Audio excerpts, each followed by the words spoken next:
Hey everybody, hope you are doing well. A couple of updates I want to give you in the Bryan Kohberger case as we're continuing to make sure that we're covering all the little intricacies and nuances of this case. And even before we get started, I just want to say please do your best to remain peaceful in the comments section.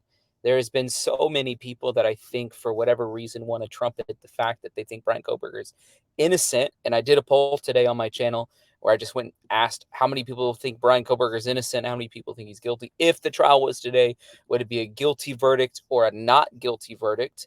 And there's so many people want to fight with me about, we don't know this, we don't know that. I'm like, I said, if, if 80% of people, if the trial was today, think it's going to be a guilty verdict, 20% say not guilty verdict. I think it's an interesting conversation. But one of the things that seems to be happening pretty prevalently is in the comments section on these videos the past couple times that I made videos. In fact, I even had to take one of them down because it was getting so disgusting and nasty in the comment section that people that more than any other side are on Bryan Kohberger's side are just downright disrespectful.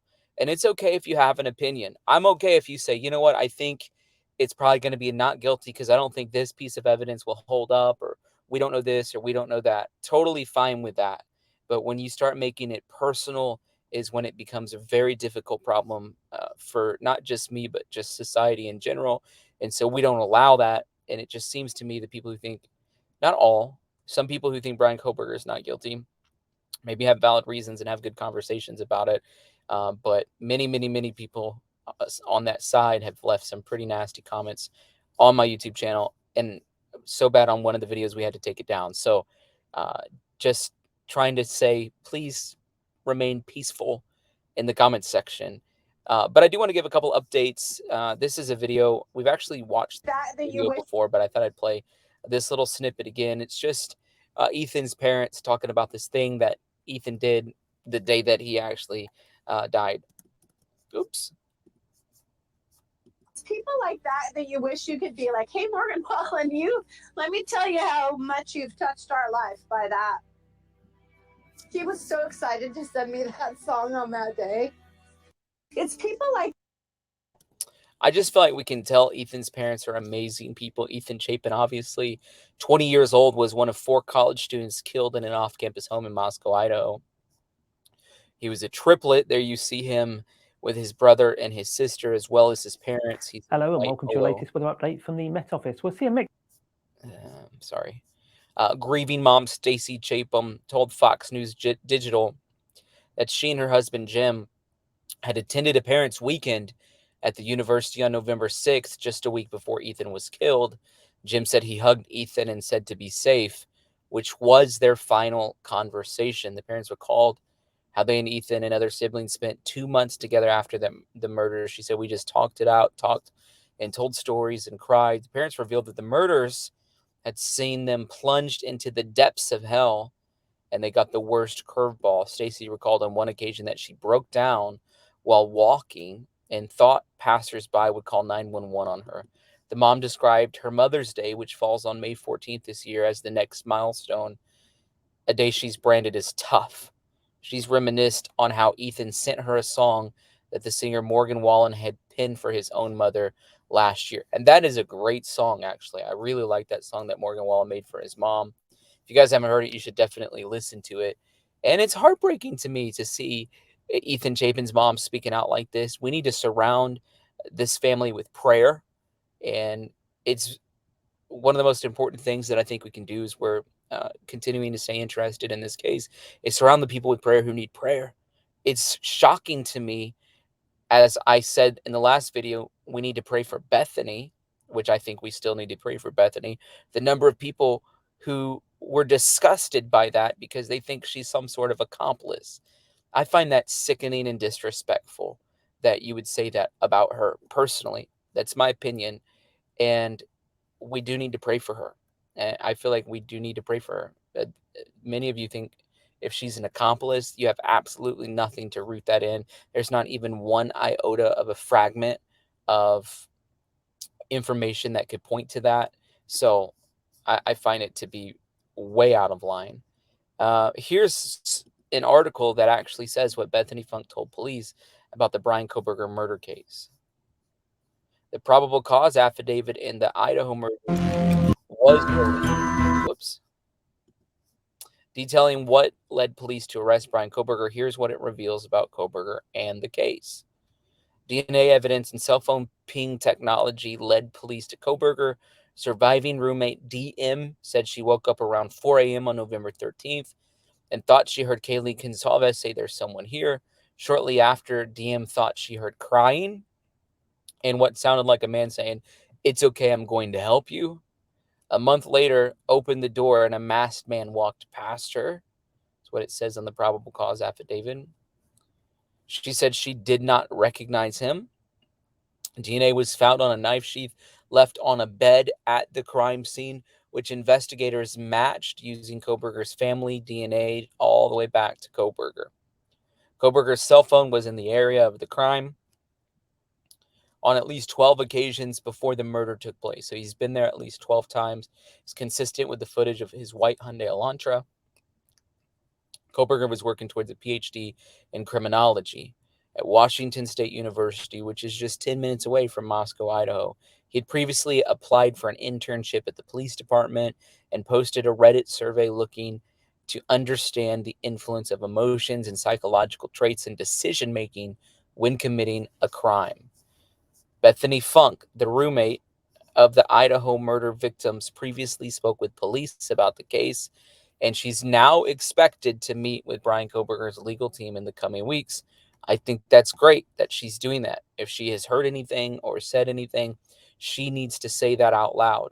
Many people who watched my previous videos were under the assumption that I was saying that Bethany Funk shouldn't have to testify at trial. That is not at all what I was saying.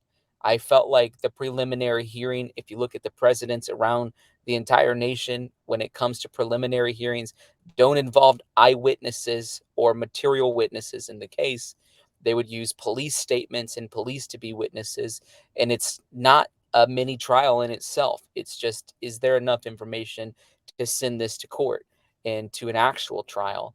And so I felt like Bethany Funk definitely needs to testify, definitely needs to share what she says, but I don't think she should have to rehash it again and again and again.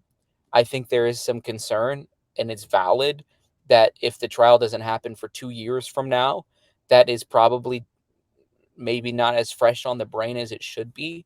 So this to me is a good compromise. She's going to meet with his attorney.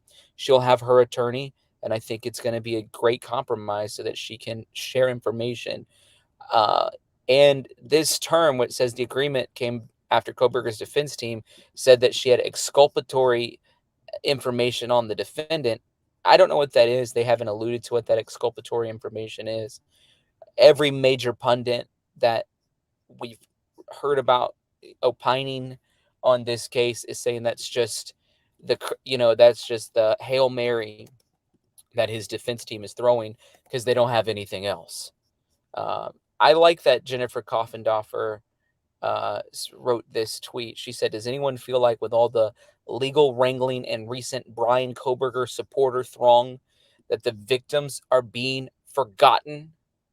Maybe it's just me, but below is what this case is all about." And she puts a picture of Jake on there, and she put on there Jake's message. "No words can describe the emotions I'm going through at this time.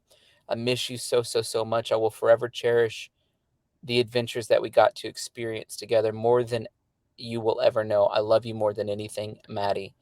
Never had I ever met a person so unbelievably beautiful inside and out. You lift up every place you went with your smile and your beauty.